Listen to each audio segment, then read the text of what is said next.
Hi, everybody. Welcome to the QB School. I am JT O'Sullivan. Today, Daniel Jones, week 2, big win, locked in, fired up. Let's get it going. Welcome to the QB School.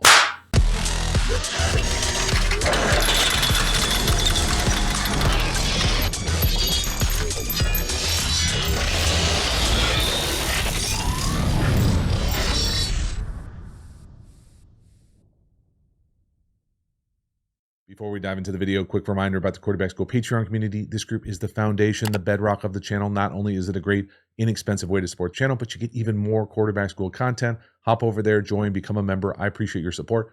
As for this video, let's get into it. Daniel Jones, Indiana Jones, Danny Dimes, whatever the hell it is, we are rolling, y'all.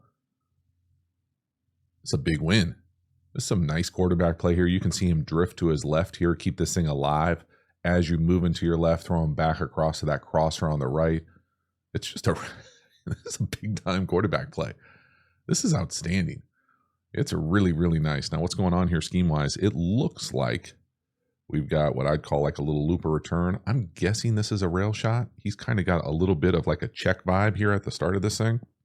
But then where the ball ends up going on this crosser, you see variations of this kind of like spread high-low look here. This is just a beautiful job. I just can't get over how he makes this look easy as far as he drifts to his left but keeps his eyes downfield and rips this thing over the top of the second level of the defense. It's just outstanding. It's big-time quarterback play. We can talk about the scheme, the design, some of the run game stuff in this video, but you also have to acknowledge Daniel Jones spinning it. And this is just a beautiful job. It really is. I mean, there's no way other than to just appreciate here the pocket movement. He keeps his eyes down the field. He takes a big shot. You know, you've really got kind of you lose a little bit on the game to the left. You lose a little bit on the right at center. You got to move, keep your eyes downfield, take a big shot, and drive the ball. Hell yes. Next one here, kind of a staple NFL play. I'm used to calling it drive out. We're going to hit the slot out up top. Again, a beautiful job of Daniel Jones. I would even classify this as a kind of a lowercase a. I really love the base, the timing, the rhythm, the decisiveness. We're throwing strikes out there. These balls are super catchable, up on his face, on time. Just a really, really nice job. Again, anytime you're throwing the ball and the ball leaves the screen on the end zone, you're throwing fastballs. So, dot. It's excellent. And again, it's not the most complex scheme in the world, but it's one of those things where you just love to see it executed at a high level. So what is often referred to as a more or a must outside release go. Some people will allow that to be thrown if it's one-on-one and you like it. But really the intent of this thing is to go the slot out. And then we've got the drive on the backside. So here comes that shallower drive, almost always paired with a burst basic on the backside. And then again, if the back doesn't get eaten up here with the pressure from the slot, he would almost guarantee to be running what's called a burst check down back out the other way. And again, one is there, it's out on time, it's out excellent. Again, pay attention to his base. There's no heel click, there's no wasted movement. He looks super decisive. Ball's getting out on time. Burner, shuffle drop, boom. Again, I'll pause it right when he goes to throw it. Right there, you can see he's slowly out of that thing. To drive throw outside the numbers, hell yes. Next one here is a bit of a bummer. We're going to miss the slot up top on what I'm going to call a wheel route, a little out and up. Now, what I will say here is, he certainly could have a better throw, but I'm also going to try to make sense of maybe why this throw isn't as perfect as you would love to see. The first thing here is just we're taking a shot. We're blocking this up. 12 personnel, both the tight ends are staying in, 8-person protection, and we just miss an opportunity. So, yeah, we can be excited about the film, a lot of the throws, and we can also acknowledge the fact that we left some stuff out there. So what's going on here scheme-wise? Normally, I would say this is paired with post, and here's the wheel coming from the slot. This is more what I would say is in. So kind of up, and maybe he just gets pushed in. The other thing here as far as this wheel is normally you want this wheel to be something where the flat defender or whoever's guarding the slot is driving this thing, and then you kind of run around him, and it works out to the back pylon. Very rarely is it one of those things where he'll overcommit to the outside, and you'll take it inside. So it goes up and then you take it inside that defender. That to me would make me a little bit more nervous that now the middle field player is going to be involved in this thing. And I'm not saying that's why he threw it out, but that's certainly why you would be kind of hesitant, as opposed to it's not as easy of a layup as you might think, like, damn, we missed a wide open touchdown. Well, that route right there adjustment, it's not against the rules. It's just not how it's normally played. It's not usually thrown like a seam route. So no, we miss it. We've got someone kind of in our lap also, but it's one of those things where, man, I'm sure you hit that 9 out of 10 times. NFL red zone, we're taking a shot, blocking it up. Yeah, we've got, the center in our lap again, but it's one of those things where, man, we would love to be able to at least give our guy a chance, but he goes inside and we're just not on the same page. Next one here, this is just a thing of beauty. We got 84, Warren up top as the wing. He's going to shift into the more traditional fullback position. He's going to run what I've seen a lot of people online. I've seen this play all over the place online, and it's a hell of a football play. Don't get it twisted at all. I love the scheme, the execution, the design. He's going to enter or exit through the left A gap. Now, to me here, this wouldn't be what I would say is a sail route. This to me is just double post cross, and we're just running the cross from the backfield. So let me say that again, and I'll draw it up just to kind of be, and it really is, it's semantics. It's a great play. That's bar none, unbelievable play design, all those types of things. To me here, when we shift to this, here's the double post down here to the bottom. These often work as kind of quarters alerts or really glorified double clears. And so what this route is from over here, he's going to exit through the A gap and then get into what I would classify as like the crosser area. If it was traditional sail, you're talking about what I would say is usually run from the same side as the post. You're going to come up, sell the over, and then kind of come more out of it. Now, you can say, hey, we're attacking the same spot at the end of the day. If I were ever still calling plays at any level, I would steal the hell out of this play. And to me, this would fall into that crosser family. It's a ridiculously cool design and world-class execution. Many teams across the league should steal it. Now, you also have to have the time to be able to throw this in because it takes a while. But this is a beautiful job from Daniel Jones. It's a hell of a call. Again, you can really see the comfort zone for me with how Daniel Jones is playing, with how he's able to move. He's not a statue back there. He's an athletic guy. He really is. He can run it a little bit. But you can see here, we've shown a few throws now where he's throwing the ball down the field and he's moving to his left. So it's not a perfect look, right? I mean, we've got left tackle taking an L, right guard getting bulled. We can't just stay in there like a statue. He's got to buy time, move to his left, and get the ball out on time. Now it's wide open. It's great design. That's a hell of a football play. Next one here, got another red zone double move opportunity down here at the bottom, a little Sluggo. This ball to me is just slightly underthrown. Now there's some hand fighting going on there, but we probably underthrow that thing by 5-ish yards back to the back pylon. It's not the end of the world to underthrow this thing, give your guy a chance to go make a play here.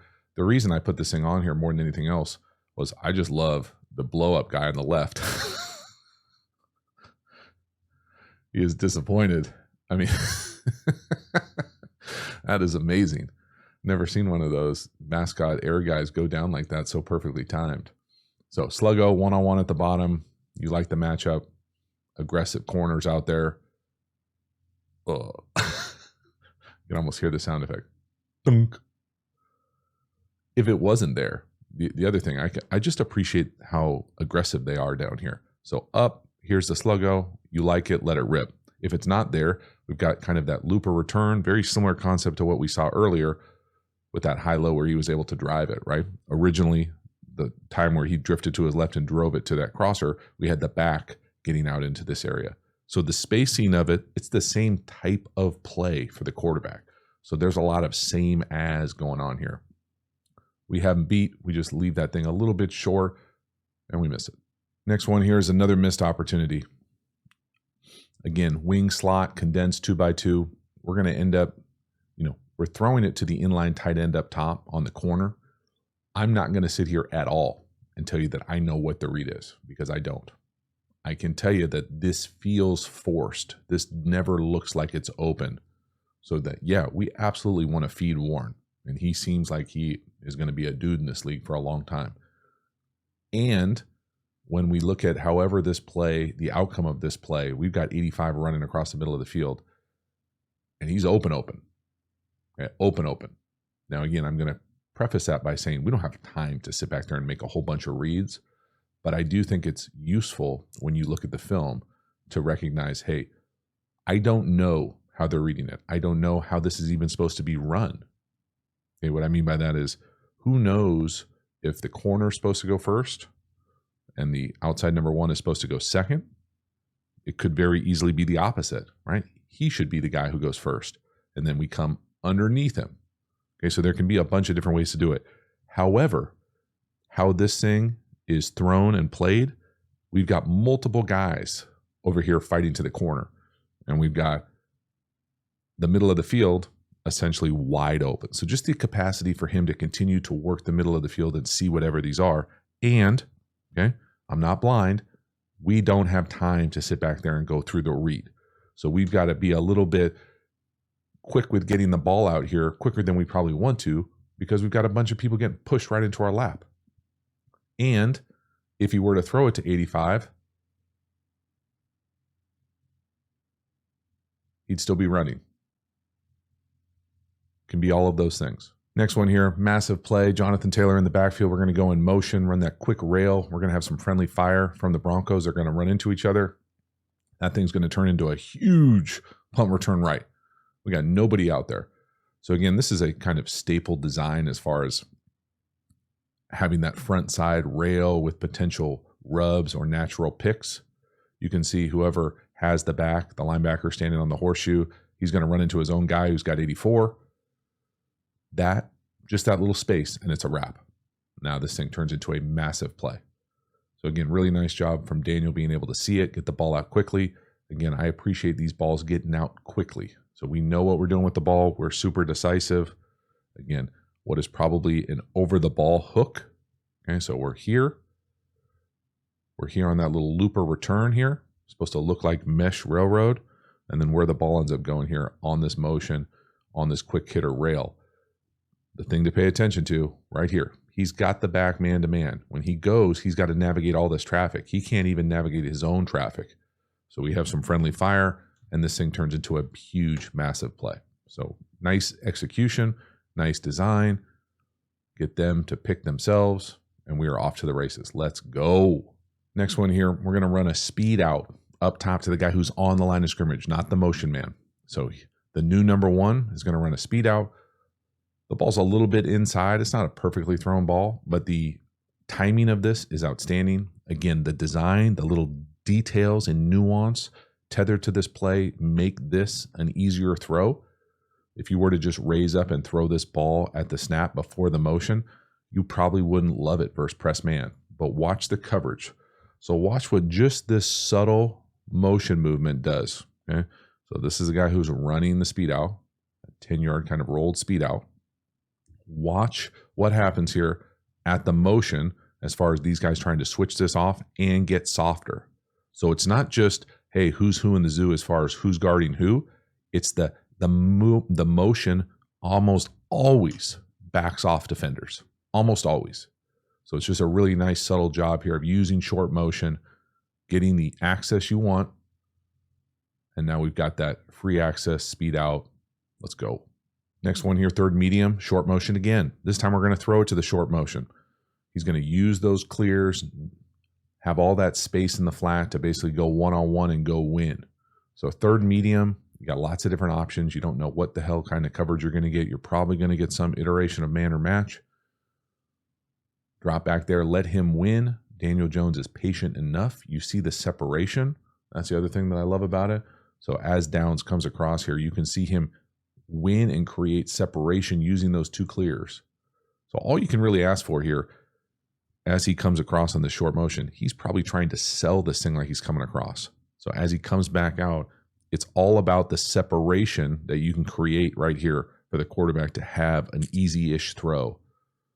It's about as easy of a throw as you'll see on a third down, third medium, NFL, got him going out, excellent throw, and we're on him. And again, I just continue to appreciate Daniel Jones playing on time within the structure of the offense, trusting it. It's not perfect here. Watch him. You've got to see him kind of hang and trust it. Like, he's waiting. No. Reset on him. It's excellent. Next one here, we got double goes on the outside. We're going to hit 14 Pierce down here to the bottom, one-on-one, give our guy a shot. Ball comes out 3, hitch, out. We get a winner down here to the bottom. Again, the throw is probably ever so slightly underthrown, but I love we're giving our guy a chance. He goes up and makes the play. You fight through a penalty.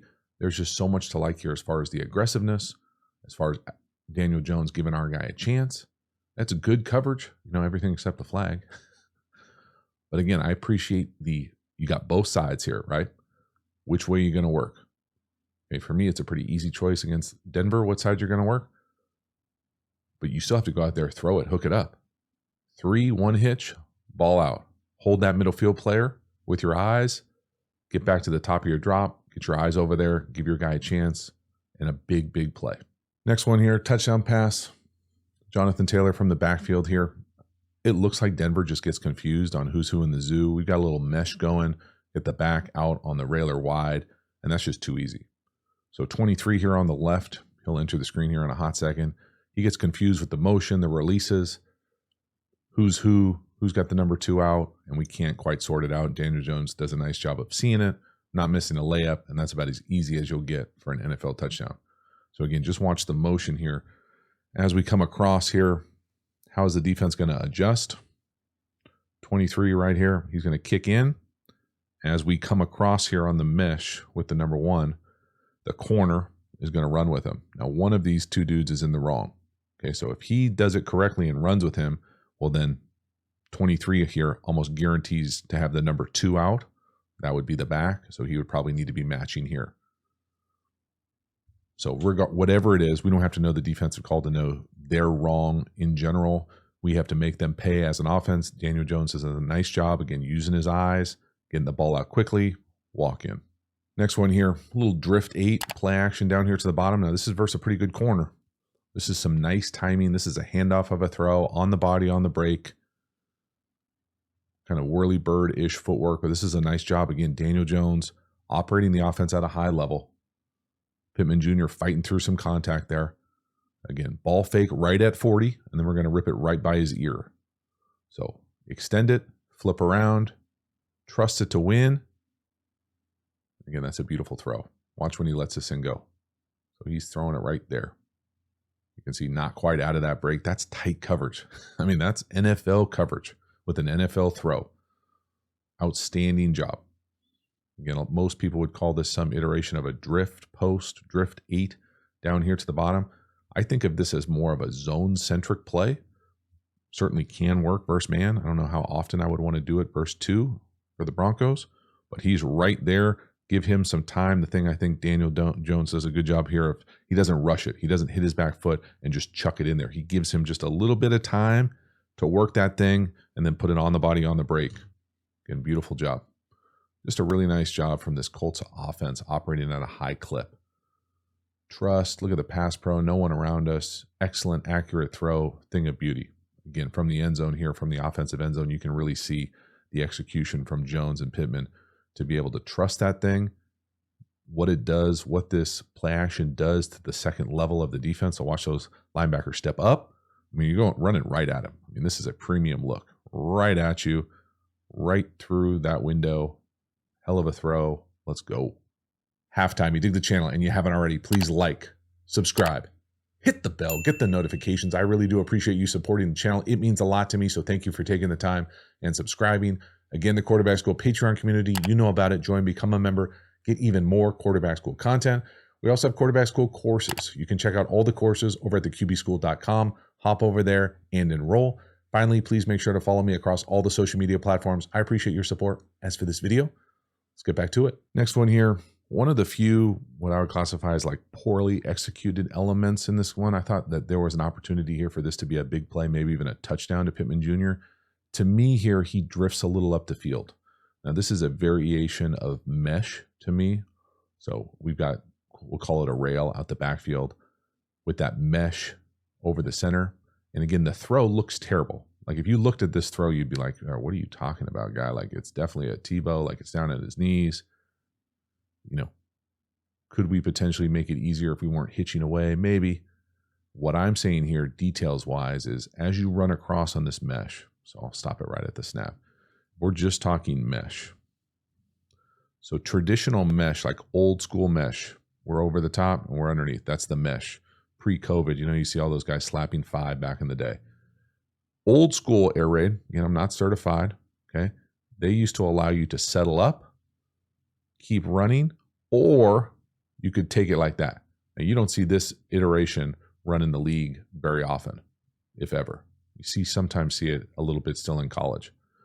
What I'm saying happens here is, first off, the pick down here at the bottom, he's first trying to pick for what I'll call a rail, even though they kind of do a unique version of it. That first pick, he's trying to pick the first guy. Then he comes and runs the traditional mesh. Pittman Jr. down here to the bottom, as he comes across here, what I'm saying, as soon as he picks his angle, he's got to keep this flat for the quarterback. You can't be drifting up the field because these angles are tough to throw to. And if you drift up the field, they're just not expecting you to drift up the field. So now a throw that would be at your numbers is at your knees. So again, just watch the route. First, let's watch the route up top with a double pick. So rub, rub. Okay, now let's watch. We're going to say no to the back. I'm no on that. No. Now yes to the mesh. Watch him set his angle and then drift. So we're throwing that for you to run on that angle. And if you catch it there, it's a race to the pylon, y'all. This got a chance to score. Instead, we drift, and now we're inaccurate. We can't throw over the middle, but we've got to all be on the same page all the time. So again, if I'm being super critical of Daniel Jones here, we maybe bounce a little to our left. Again, we'll just watch the footwork. Does he hitch at his target or hitch to the left? To me, he's certainly hitching to the left there. That's not going to make the throw any easier. Still, we can hook that up. Next one here, third medium, downs going in motion. We're going to throw this racer out. I'm going to call it a racer out to the slot up top. This is a hell of a throw, y'all. This is 5 no hitch. Now, again, it's a little bit living on the edge as far as maybe the DB could play the ball, but you've got to appreciate the outcome. 5 no hitch, 1, 2, 3, 4, 5. You just don't see a lot of 5 no hitch from anyone. I don't care if it's Patrick Mahomes, Josh Allen, anybody. Also on that route from the slot here, you see Downs kind of do a little hezzy there. That maybe isn't necessarily for me. But man, if we're talking about just a quarterback play here, 1, 2, 3, 4, 5, no hitch. He's throwing the ball right there. You can see Downs up top. That's tight coverage. He's right in his hip. We're throwing that with anticipation. Hey, he does a nice job carving that thing down, helping us out. But again, I just appreciate the fact I'm not sure this is the correct footwork or the footwork you would want to live in, but he does it and it works. 5 no hitch from gun on an outbreaker, third down. Boom. All those cleats in the ground. Boom. That's a hell of a throw.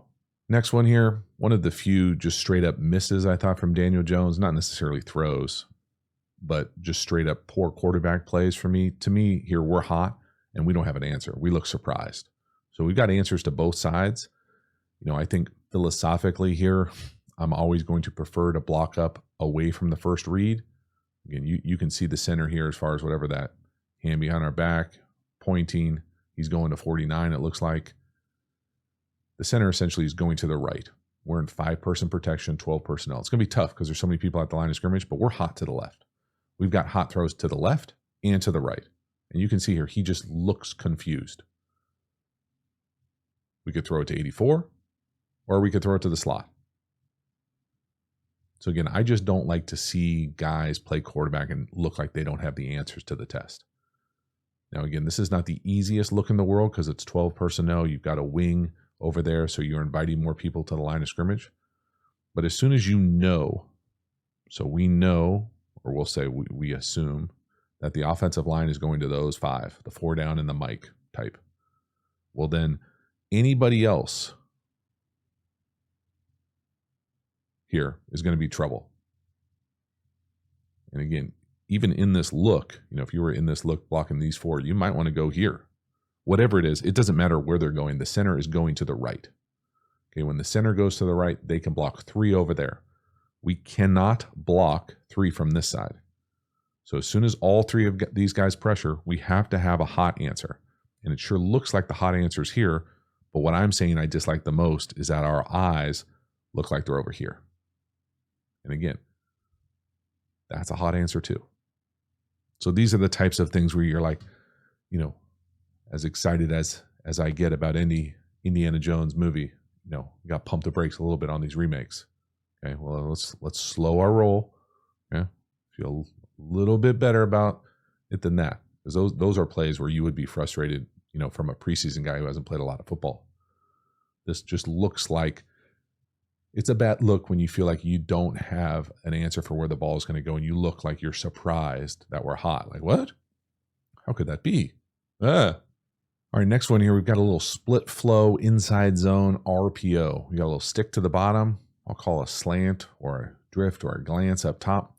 I'd almost guarantee that the quarterback, Daniel Jones, is responsible for the number 4 to each side, so long hair to the right. As soon as he inserts into the run, we got to have an answer. He's unblocked. Throw it right over his head. So again, I'm a big fan of RPOs, have been for a really long time. What's going on here as far as where the ball ends up going, we'll call that slant-ish. We'll call this stick-ish down here to the bottom. Again, the run blocking unit is 6 people, right? So they can block the 6 most dangerous, usually the 4 down and the 2 inside linebacker types. So that leaves what I'm used to calling the number 4 to each side for the quarterback. So if he inserts into this run, he's unblocked. We've got to be able to have an answer. That answer is a vertical throw down the field. I just love it. It's excellent offense at any level. I love also the design here, because as you fake this thing with the back on your right, your feet are lined up to make the slant throw as opposed to the opposite way. So watch this thing at the snap. See how his feet are lined up to the throw? So you're manufacturing an easier base for the quarterback here. That's just great design. And then we're just watching long hair 9 on the right. He inserts in the run. We go right over his head. Perfectly thrown ball. Let's go. Next one here, we got Mitchell coming across in motion. He's going to run a double move up top. You know, I've loved the aggressiveness, how many times they've had double moves up in this game. You know, they don't hit many of them, but it's the aggressiveness pushing it down the field. I would say, you know, I know many coaches and people in football that will say it's either our guy or nobody on these types of throws. Like, we want a perfect throw or an overthrow. I probably tilt on the other side of that, where I would love to give our guy a chance to make a play down the field. But again, could we have a little bit better of a route as far as running that thing on what I'm used to calling the red line? Perhaps. Regardless, we manufacture an opportunity for a big play down the field, one-on-one. And then again, when I say red line, in the league, it often refers to, if you go to an NFL practice field, there'll be 2 red lines on near both sidelines. They're usually 5 yards from the sideline. And that's to teach the perimeter players to leave that kind of space for the quarterback. So you want to run and capture the red line and kind of stack that DB type behind you. You don't want to get pushed out to the sideline, because that leaves no window for the quarterback to throw it. So could we have a little bit better as far as keeping that red line on this double move? Sure. Could we give our guy a chance to make a play? Sure. Next one here, it's not the biggest play in the world, but this is just Haas juke, in my opinion. Call it Haas Z juke. I put it on here just because recently I saw a video of Brady talking about this play. I always think of the Patriots, the one Super Bowl where they ran this play 3 times in a row. I think Brady, in the recent quote, I don't know if it's a new quote or if I just saw it recently, because I feel like he's been everywhere. But he basically said, if I have 100,000 yards passing, 7,000 of them came from this play, which I thought was interesting on many levels. But here's the hitch. So mirrored routes on both sides. Here's the seams. So that's the Haas part. You've got the hitch and you've got the seams. And then the juke part of this is, we'll call this guy the Z. The juke runner, he can come in here and he can really just go to school. He can work whoever this is. And if this is a linebacker type, he can sit down, he can run away, or he can come back. He's got the opportunity to juke and go wherever he wants. And so there will be coverage structures, you know, closed zone, you know, maybe you like taking a shot at a seam. Off access down here with the corners or pressure, maybe you like throwing the hitch hot. Maybe you like just ripping the hitch, easy completion. But I love a traditional flanker versus a traditional middle linebacker type in damn near any coverage. So it's just one of those kind of all-around good plays. Again, I dumped it in here just because I recently saw Brady talking about it, thought it was cool to show it. Nice little easy completion.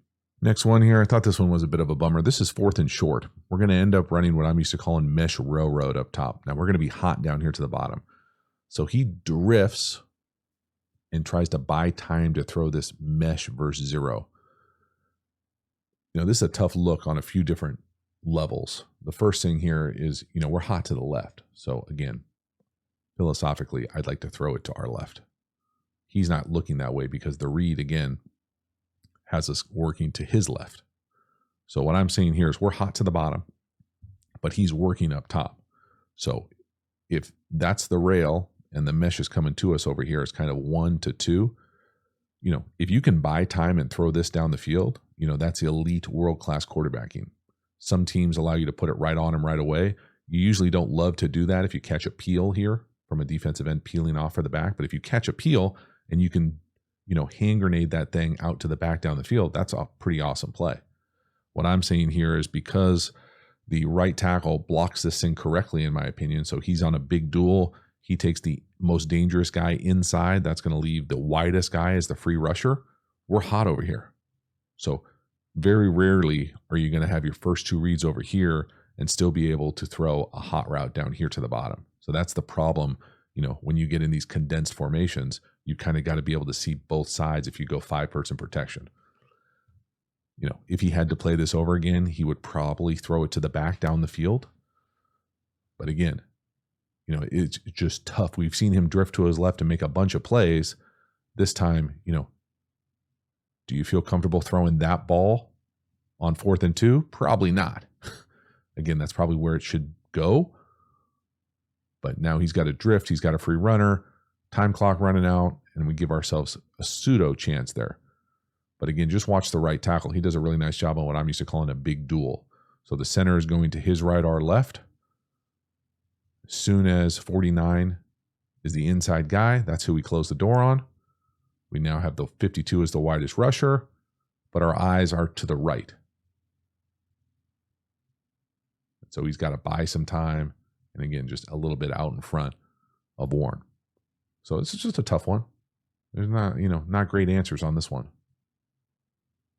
The thing I would say, if you wanted to clean this up for the quarterback, and again, it's 4th and 2, so I understand why you got big guys out there, but you could spread this out. Railroad is often run from open sets where you won't be surprised with where the pressure is coming from. But I think this is, considering everything is to our right here, he tries to go 1 to 2. They just don't hook it up. Next one here is a hell of a run. We're in bunch. We're going to run what I'm used to calling wham down here to the bottom. So it ends up being 2 by 2 with a sniffer. Now we get a little lucky, I'm not going to lie. And then this is just Jonathan Taylor doing Jonathan Taylor things as far as that initial move and acceleration, everything except that final gear to score this thing. But this is a very nice job from Pittman. 11 here on our left. He's the number 2 right now. He'll be the new number 1 after the motion. So we're trying to wham the 2-eye over the right guard. We barely get a paw on him, 93. But watch the block from 11. 29's blitzing. Bam. Again, you can block someone in the back in the tackle box.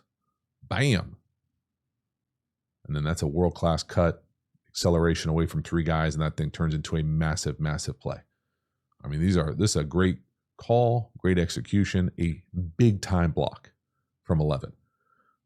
So they really have a pretty good call on here. If you're bringing 29 here right into the run, so this pressure right here has got a chance to blow this thing up. We bench press his ass down, and that collapses the whole side. And then Jonathan Taylor makes Taylor cuts, and we're able to make this thing bounce all the way out to the outside, make 2 guys miss, and we're out the door. Hell yeah. But again, we get a little fortunate. I'm not going to lie here. We get a little fortunate with 93 because 93 could wreck this game too. They've really got 2 opportunities here to wreck this thing. I always think it's a little, it's interesting what teams like to wham here. So the wham block to me is this sniffer coming down and essentially trapping this tackle. Different teams will run it different ways. To me, do you like to wham a 3 technique, a 2, a 2-eye, this inside the guard technique? It's a long way basically a 2-eye is a long way to come. So he's got, as he gets upfield here, you got to get part of this because we got the back way over here. This could be bad. So that's the first thing we get past. Then the second thing we get past is right here. This could also be bad. So we've got another. This one is a really great block. This is a big time football play. It has nothing to do necessarily with Daniel Jones, but it does have to do with the narrative around this game. Now we've got an opportunity to win this thing at the end. That's a hell of a block, man. Big time. We are out the door, and it is a foot race to the goal line. Next one here, big third down to win this thing at the end. We're going to run mesh. Got 14 coming from top to bottom. Daniel Jones does a nice job navigating an L at left tackle, and we got to get this ball out quickly. And so we're able to sort this thing out, make a good enough throw. This thing turns into a very big football play on third down versus a very good corner. It's just a high leverage play in big time situational football. Love it. Just a really nice job from Daniel Jones. Yeah, did he hit every pass? No. Were there double move opportunities? Sure. But this right here, there's no guarantee we're going to get this. We got press coverage. Excellent football player. As we run across here, he's got to navigate this, what we'll call a mesh, over the ball, and this mesh right here. And he's got to, essentially the corner has to tailpipe this thing. So as he goes across, he can't stay over the top or he's going to get picked. So he has to get right behind him in that tailpipe technique to not get picked, but that creates just enough separation for an accurate throw to be right on the money. Whoop. And see him navigate that mesh. And again, even I would say, man, even though this is a big time play, to me, we're still drifty a little bit here. Now this time the drift works because the throw is better and we've got to go get a first down because it's third and medium. That's just a big time football play. Give yourself a chance to win that thing at home versus a really good defense. Pretty damn cool for Daniel Jones to be playing at this level with this opportunity, go out there and execute big time football, a number of really impressive throws. This third down to finish it off. Love it. So that is a wrap. Daniel Jones, the Colts, big win. Nice start to the season. I think you got to turn on the film and be pretty damn impressed. Daniel Jones playing at a high level, driving the ball down the field, being decisive, playing with pretty good footwork, the ability to move, still create down the field with some drive throws, play with anticipation. There's a lot to like. When you look at all the film, you realize it could have even been an even better day. They missed some opportunities, maybe with some double moves down the field. But overall, man, this run game, this group at the line of scrimmage, Daniel Jones playing at a high level, the play calling, the design, the offensive architecture. It's an offense that's fun to watch. Fired up to see more. Thank you so much for hanging to the end. I will see you next time. Have a good one.